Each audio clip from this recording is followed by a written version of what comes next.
This is one of the most remote islands in the world.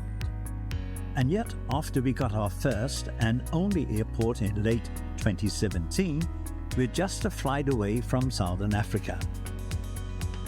The airport has made us an emerging destination with our small community of fewer than 4,500 people, opening itself to tourism and investment opportunities that previously weren't possible.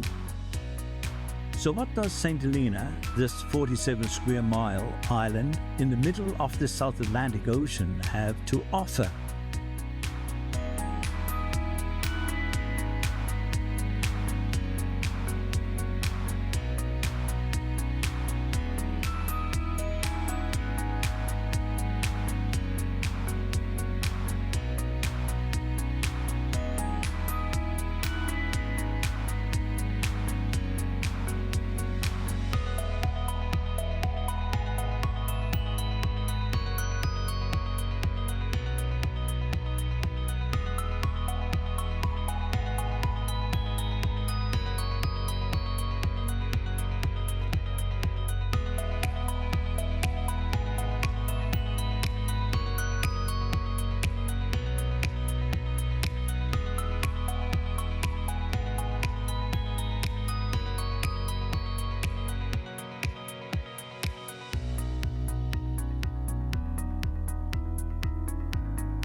St. Helena is a British overseas territory and a breath of fresh air in today's world.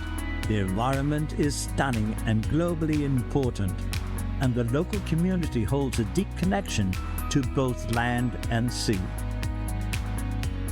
In St. Helena, the mountainous terrain and microclimates create an astounding variety of landscapes and biodiversity in one tiny space.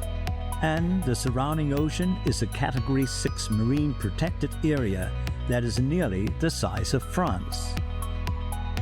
The air is exceptionally fresh in St. Helena thanks to its remoteness. It also doesn't tend to experience severe weather events, with even thunderstorms only occurring about once per decade. The island is also extremely safe, with serious crime being a rarity in the tight-knit community. The island's history and heritage assets and its culture evolved from a diversity of global influences since St. Helena's discovery in 1502, including through close links with the African continent. St. Helena is truly off the beaten track and truly unique. Of course, the island also offers advantages in terms of investment. The island is on GMT year-round. The national and spoken language is English. The British pound sterling and the local St. Helena pound are used interchangeably.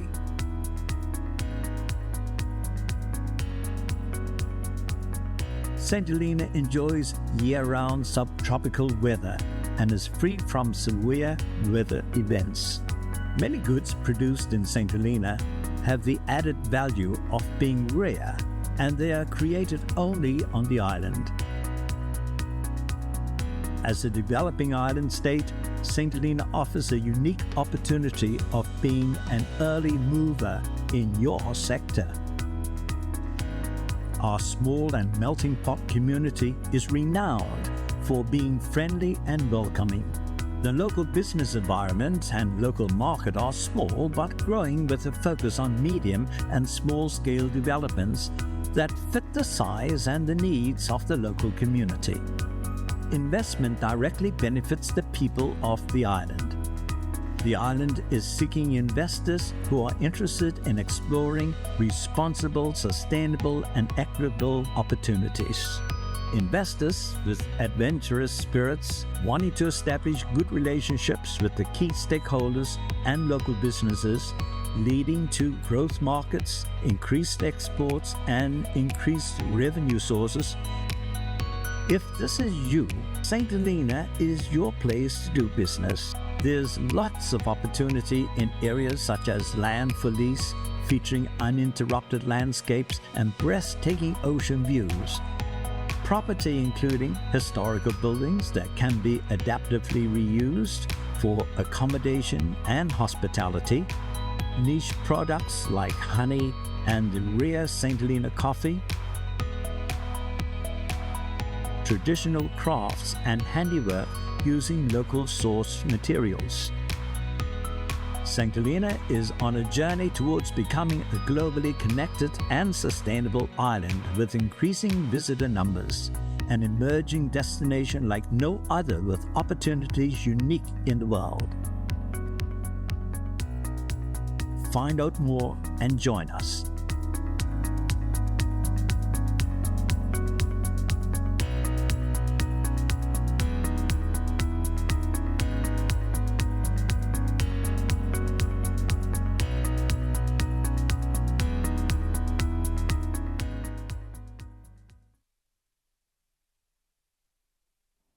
Fabulous. Everyone enjoy that? Well, good afternoon, distinguished delegates, investors and thought leaders. My name is Damien Burns and I am St. Helena Government's Director of Economic Development. And today and this week we're inviting you to explore the untapped potential of St. Helena Island, where your investment can flourish in harmony with our cherished environment and with our close-knit community. Why should you listen to me? Well, because St. Helena represents a frontier of opportunity where early movers can shape the future of a destination poised for growth and global integration. We're on a transformative journey, driven by our vision to become a globally connected green and blue island destination. We're opening our doors to the world, making strides in connectivity and sustainable development. We offer a unique blend of untouched beauty, rich history, and a welcoming community. Simply put, this is an opportunity that you won't find anywhere else in the world. So, does anybody here know anything about St. Helena? Ever heard of it? No? I've got no's over there. Napoleon and coffee. Yep, Napoleon and coffee. So we are a British overseas territory. Other British overseas territories include places like the Cayman Islands, Gibraltar, British Virgin Islands, and until last week, the British Indian Ocean Territory, which is now being given back by the UK government to Mauritius. And what we're here for is we want to attract business to our island. We've got demographic issues, but we do think that we do have a few niche products that if you want to kind of join us on a development strategy, we're essentially ready to say yes to everything unless there's a specific reason to say no.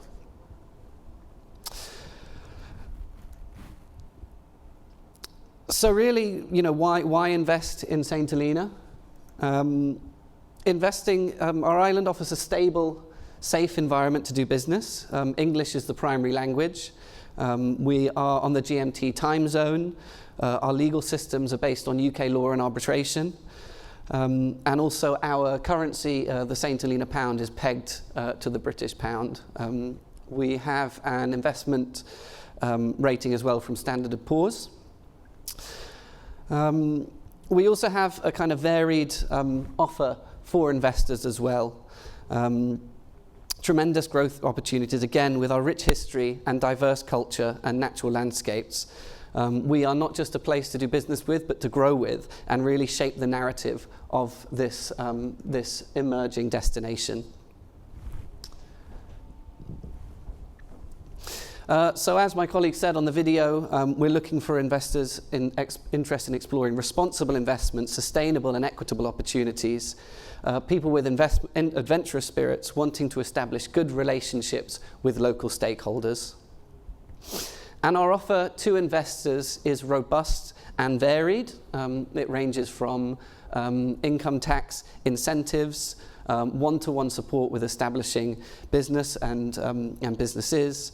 And we're going to go into, in a second, in more detail, some of the sectors that we've identified in line with some early movers, some sectors that are poised for growth. We've also recently had some pretty significant infrastructure upgrades. So not just the airport. So before, about 5 years ago, the only way to get to the island was by sea, 5-day ship by sea from Cape Town. The UK government invested in an airport, so we fly directly to Johannesburg and directly to Cape Town now. And also before October last year, we had some of the most expensive internet in the world. That problem has been solved by investments from the EU in a tranche of the Google Equiano fibre optic cable, which comes directly into the island now. We now have fast, affordable internet. So for the first time ever, I can go around and watch Netflix on my phone. And that's only happened in the last 12 months. So this is why, you know, we're really at the beginning of our journey, because it was impossible to drum up any business until about 12 months ago. So in greater detail about some of our investment opportunities, obviously tourism has been leading the development strategy since the beginning of the airport. COVID really impacted that and caused a lot of problems for the tourism-led development strategy. We closed our borders for about 2 years. Obviously with our population only being about 4,000, nobody at all wanted to see any real illness and any deaths. So the political will to keep the virus out really significantly impacted the tourism economy. We have pumped a few million in since then to restarting and kickstarting the tourism industry, and we're about recovered in line with the rest of the world. But really, you know, you'll see from the video some of the product that's on offer, the whale sharks, Napoleonic history, and just the stunning kind of ocean life, as well as our walks, are really where we're making big strides in getting tour operators to bring people to St. Helena. And you'll see in a minute, we've got all sorts of property that's available for sale from the private sector and from government in order to continue to enable the tourism industry to grow. But there are other things we're looking at doing as well. High value agriculture, obviously one of our challenges, and I will talk about challenges a lot today. One of our challenges is, particularly for commodity markets, the fact that we're so far away from everything. We do have a dedicated vessel to take our exports back to South Africa and also to bring trade in. But because we are so far away from global supply chains, it does make the things that we grow, the things that we catch, very expensive. So we have to brand them in a certain way. Like our coffee, which sells at Harrods, it sells at Selfridges, and it sells, we're starting to get markets out in the Far East as well. It's some of the most expensive coffees in the world. So while it's low volume, very high markup. And we're getting interest from all sorts of investors who are, we had a German guy recently, he's just planted 500 trees. Digital infrastructure, I mentioned the fibre optic cable a few minutes ago. Recently, massive investment by a company named OneWeb, who have established they're just putting them in the ground now, a satellite ground station, and they're going to be selling their internet to ships in the South Atlantic, to planes crossing the South Atlantic, but also to the west coast of Africa. So they've got customers all across the west coast, and they'll be rebroadcasting the internet. It's kind of like a Starlink type thing to plenty of customers, and there's opportunities for similar models as well. I mentioned our fishery. We've got a one pole, one line, one fish at a time policy within our 200-mile exclusive economic zone. So if you establish a fishing business on St. Helena, nobody else from the world is allowed to fish in our waters. And the big product is sashimi grade yellowfin tuna, which is in abundance in our waters. And we're slowly working to continue to increase our quota from organisations like ICAT, who govern the Atlantic tuna stocks, and we've got very good relationships with them. With regards to a film location, this is something that another project we've kicked off recently. Obviously, the stunning, diverse landscapes that we have on St. Helena really lends itself to all sorts of productions. So my colleague Matt has recently been in South Africa, and also we did an event in London last week, really pitching the island as a film destination. And anything from advertisements to music videos. We've got a South African pop star coming out soon to film a music video there as well. So, you know, you've seen from the video how much opportunity there is there. And the most recent project we've kickstarted is looking at developing an offshore company registry on St. Helena, and we're really in the product development phase for that. So understanding what sorts of firms would like to come and base themselves on our island. Last week I was in Gibraltar speaking to various firms, governments, regulators over there to understand how they developed the gaming industry essentially from nothing 20 years ago. We're in the place they were at 20, 30 years ago when they started to do that. So really starting to learn from other overseas territories, other jurisdictions as to how you can develop this thing, because it is possible. So we're really excited about that. I'm just going to run through some of the government properties that are for sale. I don't know if any of you are property investors. If you are, these are the sorts of things that might interest you. The wharf, so we've recently built, with the help of the UK government, a brand new port, which is in the valley to the east of our capital. And that has left Jamestown Wharf, which is the seafront of our capital, a prime site for transformation into a lively commercial marina with recreational facilities, leisure facilities, marine activities, all of this to support our sector. Again, I was in Gibraltar last week speaking to a guy who's really interested in putting a lot of money into this space, developing property and things like that, residential property, hotels, all that sort of thing. You would have seen the proper images in the video as well when the drone was going over our lovely harbour. The good thing about the harbour as well is that it's completely in the lee, so protected from any serious storms or swells. When we started our tourism journey around about the time the airport was being built, we did try and get somebody to invest in a hotel. That we couldn't do because we were such an untested destination at the time. So the government built this hotel, which is currently run by Mantis. It's a 30-bed boutique luxury hotel situated in the heart of Jamestown. And government is 100% shareholder. I sit on the board.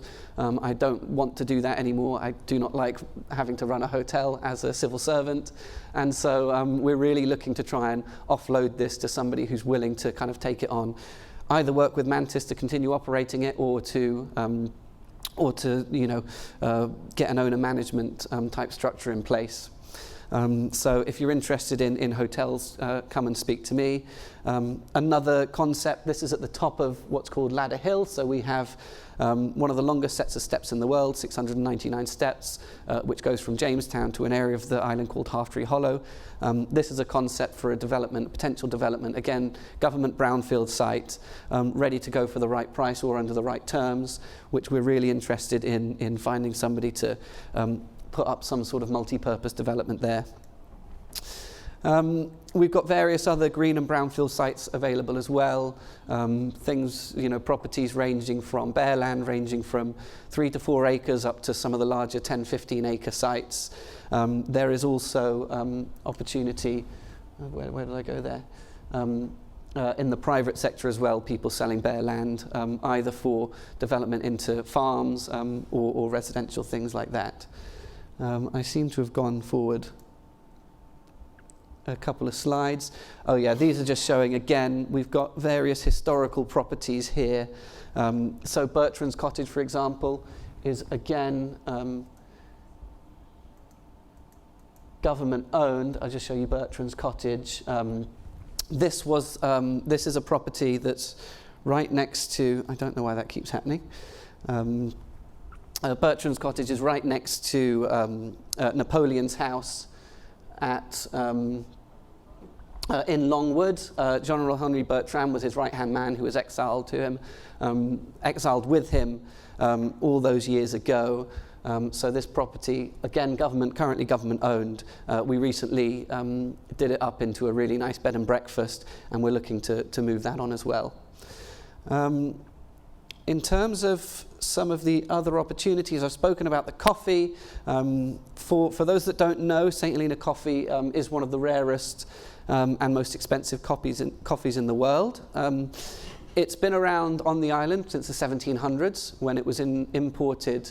The strain of coffee was imported from Yemen. It's called the green-tipped Arabica coffee. And its genetic makeup hasn't changed since the 1700s. Some people, there's a lot of debate as to whether or not Napoleon liked it. Some say he loved it, some say he didn't, but certainly it is one of the most in-demand coffees in the world, as I said, sold in Harrods. And it's very easy to splice a plant and get your own coffee, get it ongoing. Very highly regulated as well. Again, that's the same with honey and some of the high-value honey products. We've got a couple of honey producers at the moment looking into developing their royal jelly as well. Again, all highly regulated. We don't allow any honey or coffee fresh products to be imported, so that we protect the gene pool, protect the disease, protect our bees, all that sort of thing. I mentioned fishing. We just invested quite heavily in refurbishing our fish processing facility, and we've got other investors as well looking at canning the tuna. So at the moment we are exporting fresh tuna, but looking at the kind of value-adding product as well. That particular investor is going to start selling St. Helena tuna in places like Waitrose and some of the kind of more upper middle class superstores in the UK. As well as the project to establish a company registry, we do have a small bank on St. Helena with a modest level of deposits, about £80 million worth of deposits that are currently invested in kind of UK gilt high quality liquid assets. We are as well looking to sell a portion of the share in the bank, which is also government owned. We are changing the laws and the rules on St. Helena, not just to become FATF compliant, but alongside that, currently the bank or a regulated financial institution isn't allowed to, under St. Helena law, have customers overseas. That's going to change in the new year when we get that through Parliament, and that will really allow the few financial services business we have there to expand. Particularly interested in looking east as well, looking into the African market, about people who want to get their money out of Africa, hold it somewhere safe, but also looking at Hong Kong and places like that for people who want to get their money out of Hong Kong, have a lot of challenges, be plugged into the UK banking system. And you know, we're also looking at establishing other offshore banks there as well, given we have the infrastructure in place. One of the more niche products we're developing is looking at decentralized autonomous organizations, which is, for those that don't know, a new type of company structure, and seeing if we can kind of lead a pioneering initiative as well to recognize DAOs. And that involves the creation of a fairly novel legal framework, and we're getting friends to help us in that area as well. Remote working and call centres, again, everybody speaks fluent English, GMT time zone. We're getting a lot of interest, particularly from the United States, given that we're in a slightly different time zone for servicing.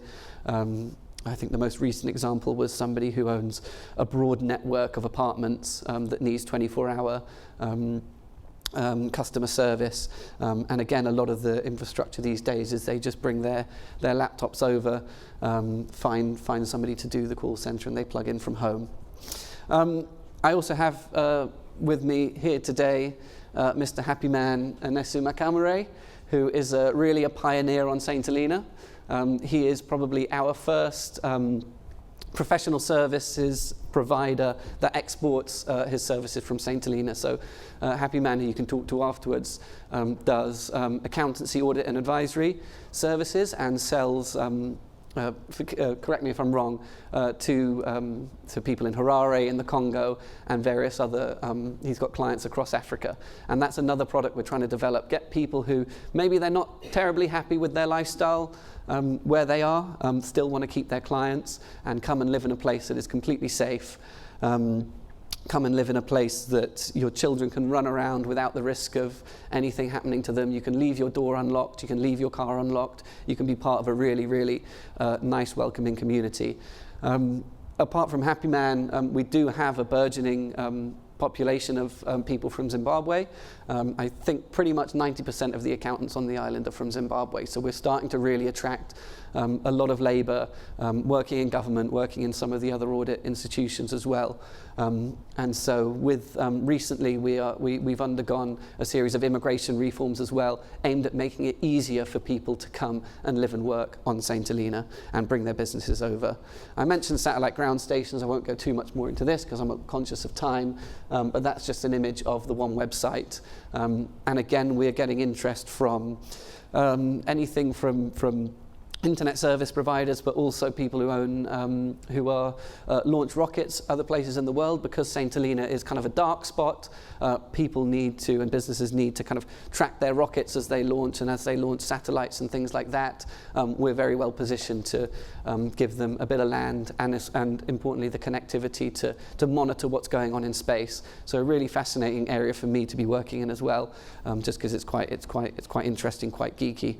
Finally, from me, before I open to any questions you might have, renewable energy. The island has committed through a renewable energy policy to have 80% of the energy provision to be come from renewable sources by 2028.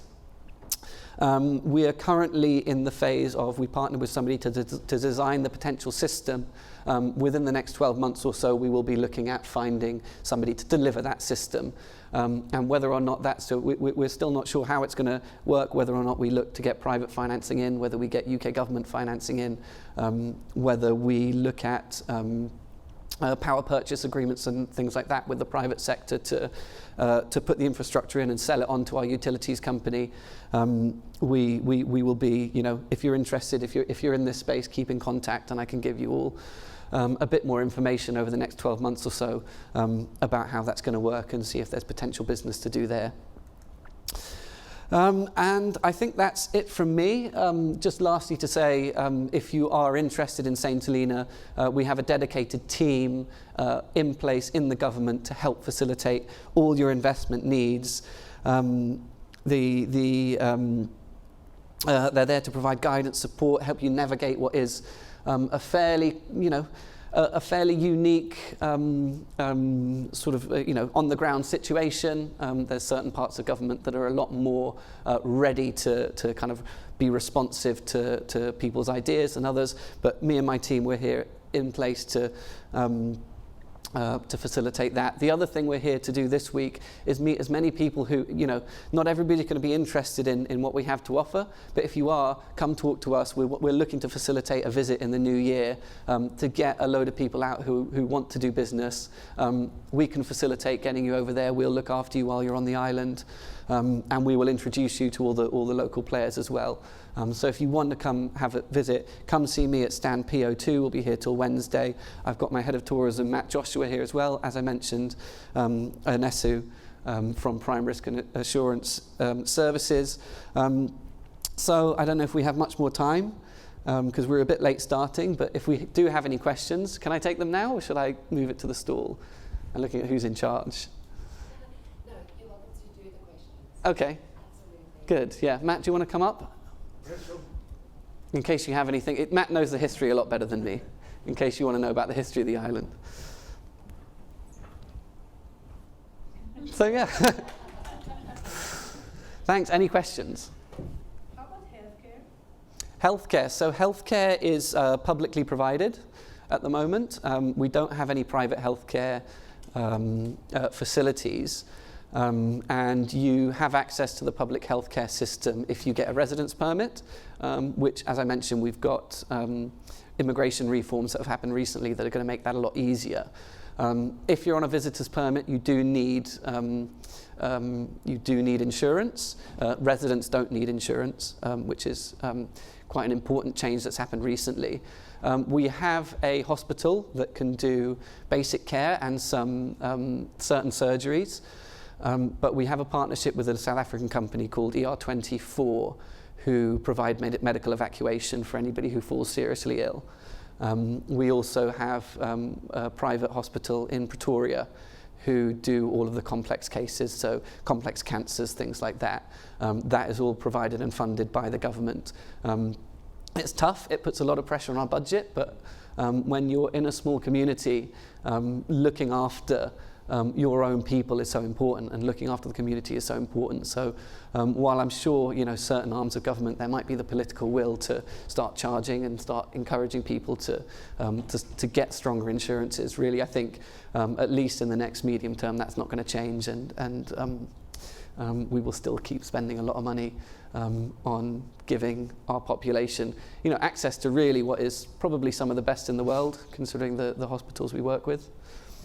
I'll just add to that and give you an example of COVID. So we closed the island down for 2.5 years. Certainly if something like the Delta variant had come to the island, it would have decimated the population. So we took an economic hit, but nobody died. We had our first wave when we opened the island up, and there weren't even hospitalizations. The thing is, in a very, very small community, you've got that friendliness, you've got that warm welcome, everyone knows everyone. So if something happens to someone, the ripples go right across the community. Recently we've had a very popular figure in the community pass away, and you really feel it. So when you come to St. Helena, whether you come as a visitor or whether you come as somebody who's staying longer term, you really get the chance to immerse yourself completely in a really unique but friendly, warm community. You have to let your guard down. You have to give up all your anonymity because everybody knows your business. But there's something very comforting about that, and it's quite unique. Are you part of SADC? No, so we are currently part of some of the South African tourism associations. Yeah. So we've only just started. Sorry, Dave. We've only just started. Yeah. So like Wesgrow, SATSA for the tourism side, but this is why we're here is to work out who to partner with. Yeah, we're not currently part of any of the African free trade areas. No. But we are positioned, depending on who we work with, to sort out some bilateral arrangements currently. Although I did, I think I'm allowed to say this, have a meeting this afternoon with the South African Minister for Infrastructure and Public Works, who is going to invite my boss, my minister, to a meeting next year to meet with some of the other African governments, which we do a lot of engagement with the UK government, obviously, because they provide our overseas development assistance. And part of coming to this event is to start trying to meet people. And we were really lucky to get engagement with the South African delegation to start having those conversations about, if we're going to grow, what sorts of relationships do we need to have with Africa, given that they are our main trading partner currently, and the only way of getting on and off the island. We do need to start having those kind of high-level conversations, political conversations, diplomatic conversations, and I think that's going to kind of really kick off over the next couple of years. And what's the flight time? It's about 6 hours from Joburg there, 4 hours back, and Cape Town's about 4 hours each way, isn't it? Yeah. Just over, yeah. Yeah. You stop in Namibia for fuel. Yeah. What's the frequency of the flight? So at the moment, it's a weekly flight every Saturday from OR Tambo, Joburg. In season, we add an additional midweek flight. So you've got a Tuesday flight and a Saturday flight coming out of both Cape Town and Joburg for peak season. Is there an already established financial services market? No, I mean, at the moment, we've got the Bank of St. Helena, which is an indigenous bank, completely owned by the government. I think I said earlier, we've got about £80 million worth of deposits, customer deposits, which are pretty much all St. Helenians and St. Helenian businesses. At the business model currently, because there isn't a huge amount of local lending that goes on. So we do have, you have local mortgages, you have, modest-sized business loans. But really, the way the bank operates currently is essentially it invests pretty much all of its deposits in an investment fund. We get advice from an organisation called Crown Agents, although recently we've started moving to more of a high-quality liquid asset portfolio. But one of the things I'm doing this week is to speak to various firms in London about how we can better manage that portfolio of assets. As I said earlier, we're also looking to change the rules so that that bank can expand and move its customer base beyond just the local population. Obviously, the biggest problem we have on St. Helena is scale, with only 4,000 people plus another 500 on Ascension Island and a few on the Falklands. You're never going to grow, particularly if the rest of our kind of financial services strategy works and we start opening up the rest of the economy. That bank isn't going to be able to compete, or indeed be able to exist with the kind of regulatory rules, the kind of ratios that bank is going to have to keep in place with the current level of deposits and the current capital base it has. So really, we're kind of really looking to grow the bank in line with our ambitions for the economy, either through disposing of our shareholding in it and really speaking to people who are in the know, or through getting a much more serious board of directors that we currently have, and we do have vacancies. We've actually got a vacancy for the CEO of that bank. If it proves that it's not going to be possible to do either of those things, look at introducing competition to the sector and seeing who might be able to deliver banking services to St. Helena with St. Helena through different models.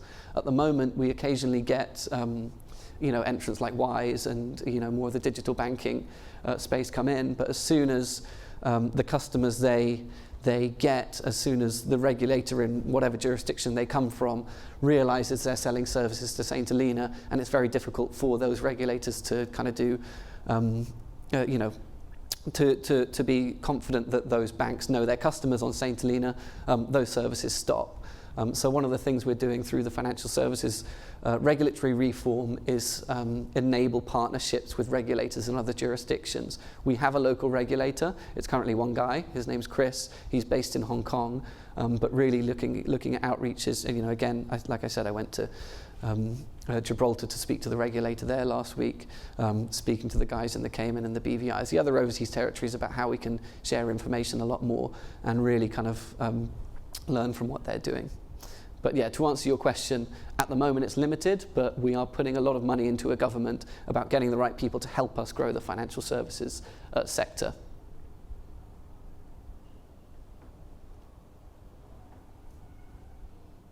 Right, I think that's it.